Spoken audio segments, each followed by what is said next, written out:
Everyone, welcome to the show. So I have some pretty consequential updates to share about Congressman George Santos. Mother Jones news outlet published a story last week. It didn't get much attention. They say that they tried to contact Santos' alleged donors, but many of them don't appear to exist.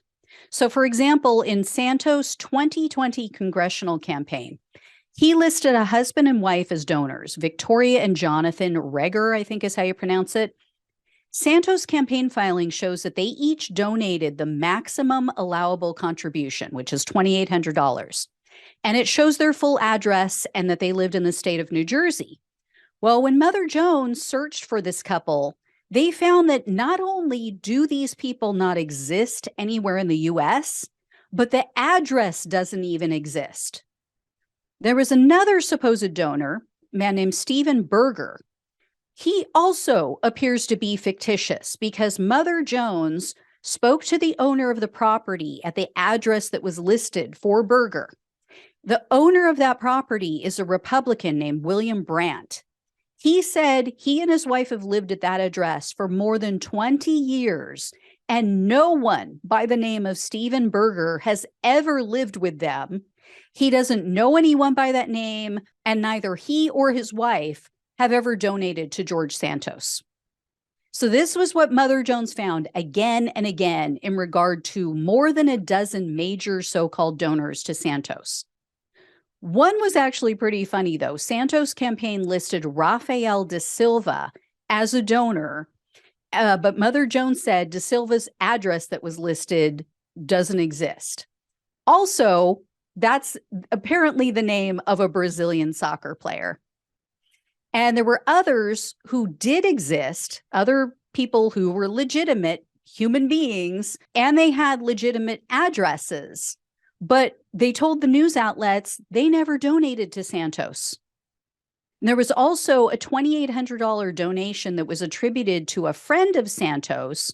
But when they spoke with that friend, he told Mother Jones he only made a small donation to the campaign, nowhere near $2,800. He said, I don't have that kind of money. And when a journalist reviewed the donation, this was made online, by the way, through the Republican platform called WinRed, they found both of the donations. So they found the legitimate donation, the small donation that was actually made by Santos' friend, and it listed his proper employment. Then they found that this other $2,800 donation that was attributed to the friend, but that donation showed a different place of employment. In fact, it showed that he worked for a failed company that this friend and Santos had actually conceived of and collaborated on. And after speaking with Mother Jones, the friend reached out to Santos, and Santos warned him against speaking to reporters. And then Santos also told the friend, quote, I'm letting my legal team handle this stuff. I've never been involved in the financial aspect or the filing aspects of the campaign. Really? So his legal team is responsible for the donation from a man and a company that only he would have known about. Okay. And then Mother Jones says that these seemingly straw donations, quote, account for more than $30,000 of the $338,000 in Santos campaign donations. So this was, again, in 2020. So this money came from somewhere. It came from someone. And now, because these people hitched their wagon to a pathological lying star, he's going to take them down and land them in prison. Probably.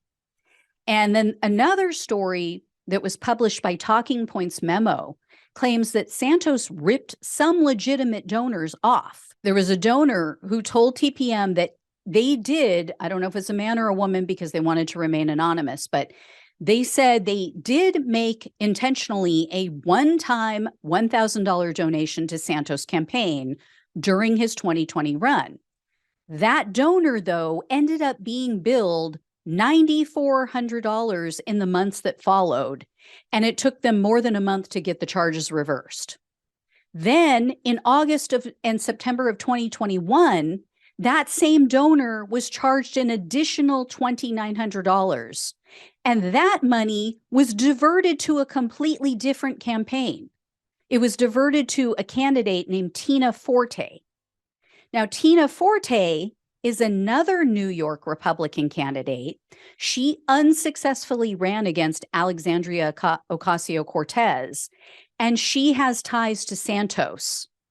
And this Forte woman also has some questionable campaign finance expenditures. But the donor, the one that they ripped off, said, I've never even heard of her, never even heard of Forte, never donated to her campaign.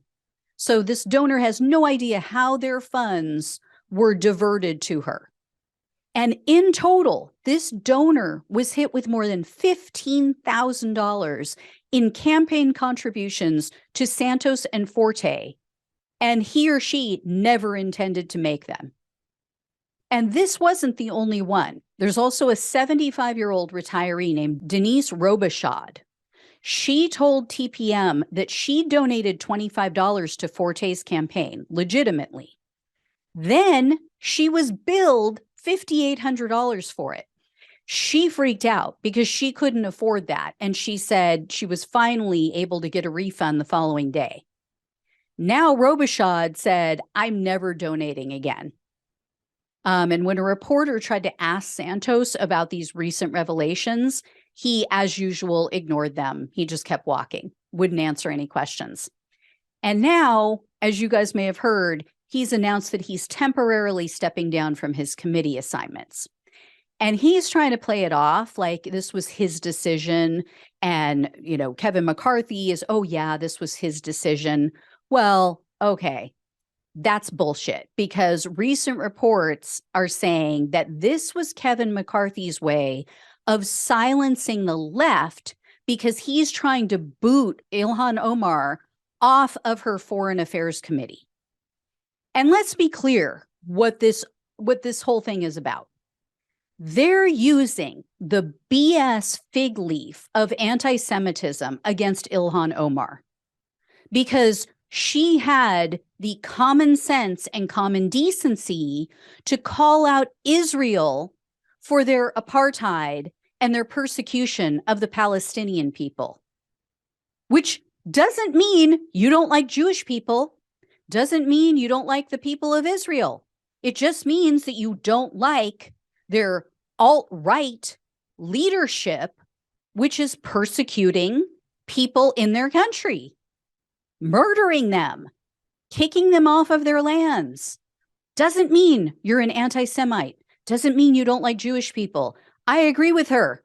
As I've said before, I love Jewish people. I have loved Jewish people in the biblical sense. So no, I'm not an anti-Semite in any way, shape, or form. So Republicans know this is bullshit. They know that they just don't like Ilhan Omar because she's Muslim. They've made it clear. But that's their excuse, right? That's the excuse they're going with. So they know they can't make the case against her for anti-Semitism while keeping Santos on his committees. I mean, this is the guy who literally lied about being Jewish. He also lied about his grandparents fleeing the Holocaust. And now we come to find out, oh, he allegedly made racist and anti-Semitic comments, and he talked about killing Black people and Jews.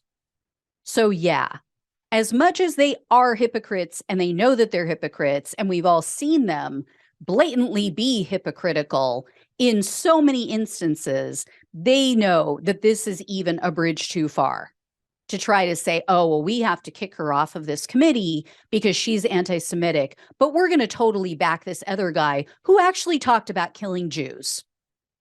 So that's what that's all about. That's why they've pulled him off of these committees, and they've let him save face by saying that he's stepping down. So anyway, guys, irony is dead. All right. If I hear any more, I'll let you know. Thanks so much for watching and listening. Please like, share, and subscribe. Please donate. Please become a monthly supporter. Love you all. Take care, and I'll talk with you soon.